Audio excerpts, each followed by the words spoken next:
Good afternoon, everyone. You may be tuned in to this video in the morning, in the afternoon, or in the evening. Thank you very much for choosing this time to learn something about the performance scorecard system. Actually, the performance scorecard is a name of the module, and this module is inside the employee self-service. So if you have access to the employee self-service, you will be able to see there are a lot of modules in there. And one of the modules is called the performance scorecard module. And today we will be covering the performance scorecard module for non-executives. For non-executives, it is very straightforward because non-executives who are normally in job grade D doesn't have to do KPI and also set weightage for the competency. So this is the process flow and timeline. You can see there are 4 stages here. Stage 1 is the performance plan. Stage 2 is the mid-year review. Stage 3 is the final assessment. And the stage 4 is actually the amend performance form. Final stage is the moderation by HOD, which does not involve the employees at large. For non-executive, they are not required to do the stage 1 and not required to do the amend performance plan. Their performance cycle actually starts with stage 2, and stage 2 normally start on 1st July every year. Stage 2 mid-year review is where the non-executive assess their performance for the first 6 months. Stage 3 is for the non-executive to assess their performance for the whole year. And this is a very important stage because it will determine the bonus amount and the salary increment for the next year. This is the process flow. Non-executive would need to do the self-appraisal. There are 2 forms. First form is called the job performance and personal attributes.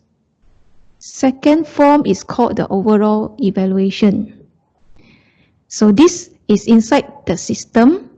Non-executive will just need to choose whatever result they think they achieve for the respective attributes. And then after that, go to the overall evaluation form to fill out their requests if they have any. If they say there's no request, then can ignore the overall evaluation form. So the non-executive, after completing the forms, will submit the form, and the form automatically go to the non-executive supervisor. So along this time, there will be an email sent to the non-executive saying that he already submitted the form, and the supervisor will get an email saying that the non-executive has submitted his form for him to approve. So what the supervisor will do is that the non-supervisor will review the self-assessment, after that discuss with the non-executive, in other words the appraisee, to finalize the appraisal. And then if let's say he is agreeable to the self-assessment, the supervisor will just approve. If not, then the supervisor will request the appraisee to resubmit the appraisal form. So all these are done electronically. So when this non-executive supervisor requests to resubmit the appraisal form, the form will go back to the non-executive. So the non-executive will need to amend his result inside the form. After that, press the button resubmit and the form will go back to the non-executive supervisor for approval. So the same process will happen in mid-year and year-end. So for year-end review, if the non-executive reports to more than one supervisor, his or her appraisal form must be approved by all the supervisors before final approved by the head of department or company. So in mid-year, it is only approved by the immediate supervisor. But come to year-end, all the approvers need to approve the appraisal form.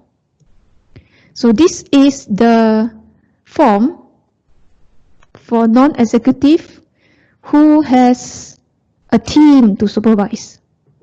So when this person has a team to supervise, he will have the leadership attributes.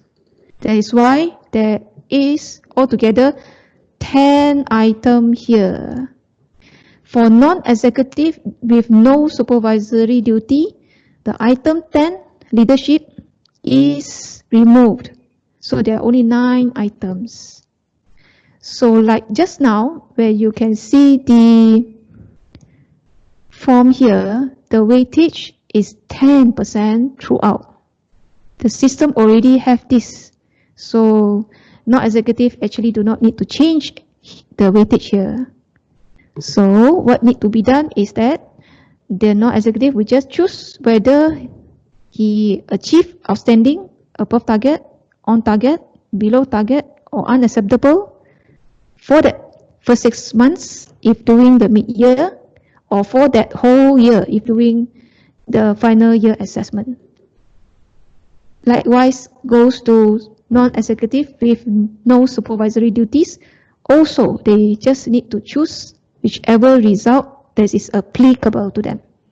So you can see here, actually, the rating is quite special because our company outstanding rating is 1. Companies outside Berjaya could have this as 5, not 1, but ours one is 1. So long that you can see that your rating is small, that means you are a good performer. If the rating is big, that means it's not a good news lah. Okay. This is the second form inside the appraisal form. This is where the non-executive can type in their request or type in to highlight their strength. For example, this one, major strength, kebolehan utama. Sometimes non-executive, they are very shy to tell their boss how good they are. So in the appraisal here, there is a chance for them to type, to highlight the strength they have. In the past, we have scenario whereby we have a non-executive grade D employee who was the receptionist. So this receptionist, after some years, she thinks she's ready to actually promote herself to be executive.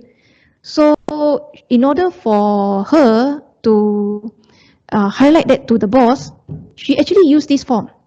She mentioned somewhere here, optional here, she's ready to be promoted.